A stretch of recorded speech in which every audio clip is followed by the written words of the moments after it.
ACCL would be, by GE's definition, a good middle market company. We're based in Dubai, United Arab Emirates, and we provide multiple services from construction to base operations, life support, internet. So we're kind of a total solution company that really focuses on post-conflict, or what we call emerging markets, which are not Russia, Brazil, China, or India, but probably more along the lines of Kenya, Afghanistan, Mongolia, what we call true emerging markets. The majority of our operations are in Afghanistan, which we've been there for 9 years, and that's kind of the driving force of our operations in support of U.S. initiatives, the military, State Department, and really building Afghan businesses vis-a-vis those two organizations. And then also we have Mongolia, kind of in Asia, as well as Africa, which is South Sudan, Kenya, and Uganda, and some other ancillary countries in between. Our model has always been we came in really to drive employment and education in hopes of, and I think we've been successful, in hopes of building local companies for local people. So for instance, in Afghanistan, we've had the opportunity, when we went there, to really build a company, which is ACCL, which is all about Afghans building Afghanistan. There are a lot of companies, the very large conglomerates that came in to provide support or operations for the multitude of American initiatives there. But we were the only ones who actually started and built an Afghan company to do that. So at this point in time, we're employing close to 3,000 people, one of the largest employers in Afghanistan, and it's purely been organic. Mongolia, very similar. We're a Mongolian company. Kenya, we're a Kenyan company. So we try to build local companies that will last much longer than any particular project that would go forward. It is about engaging with local employees, which you build over years, and then being able to use our concept of providing employment and job opportunities to counteract what other companies would do, which is just to come in and get the money, of which corruption then feels like they need to take a grab at. So we kind of see ourselves as a social stability type of a company, which government entities or other entities that would really apply corruption to what we do actually see us as a benefit to their country rather than just a company coming in to make money. So it's a challenge every day, no doubt. Mongolia, we tried to take our concept of building and operating bases for the U.S. military in Afghanistan and Africa and other places to really the mining industry.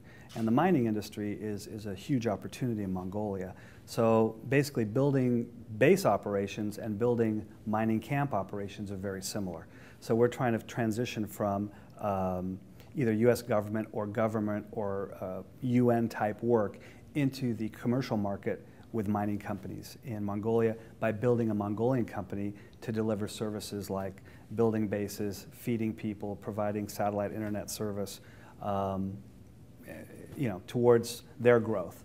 And that growth is quite large given the propensity for ongoing mining operations, which could probably reach in the multi-trillion dollars over the next 10 years. I started out my career with Bechtel Corporation, which is a very big, obviously one of the biggest construction engineering companies in the world. And one of the things I realized through that is that business can be and should be a force for good in places where they do business, especially emerging markets. One of the nice benefits of being successful in that particular industry in Afghanistan is that I actually have a chance to use my money to develop programs that I think are very exciting and that can actually make a difference. One of the major ones that I've had the opportunity to be involved with is a group called Skateistan, which is, we built the largest indoor skateboarding park in Southeast Asia in Afghanistan, and that allowed us to, with the organization of Skateistan, which is a fantastic organization of international skateboarders, be able to take the kids off the street for a couple hours a day, teach them skateboarding, and then obviously do some inoculation, some teaching, feeding, showering. A lot of times when they spend their day a week at Skateistan, that's the only major meal they'll have, or the ability to build confidence through learning how to skateboard. I, not being a skateboarder, never understood that, but it's worked magically, and it's got international acclaim. Other things we've gotten involved with in Afghanistan were taking the old materials that they use in some of, you may see what the President Karzai wears, the green type of shalwar kameez they call it, and actually turning that into high-end fashion. That allowed me to employ a lot of women into the weaving industry and the dress design industry.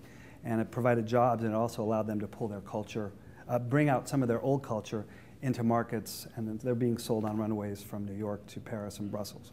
So those kind of things have high impact, and being on the ground, I understand the value of them. So I've been very blessed to be able to do that. I found this conference very interesting on a number of fronts, and one of them is the definition of emerging markets, according to GE and Deloitte, and rightly so, because that's what people see here in the U.S. You know, emerging markets are places like Brazil, Russia, India, and China.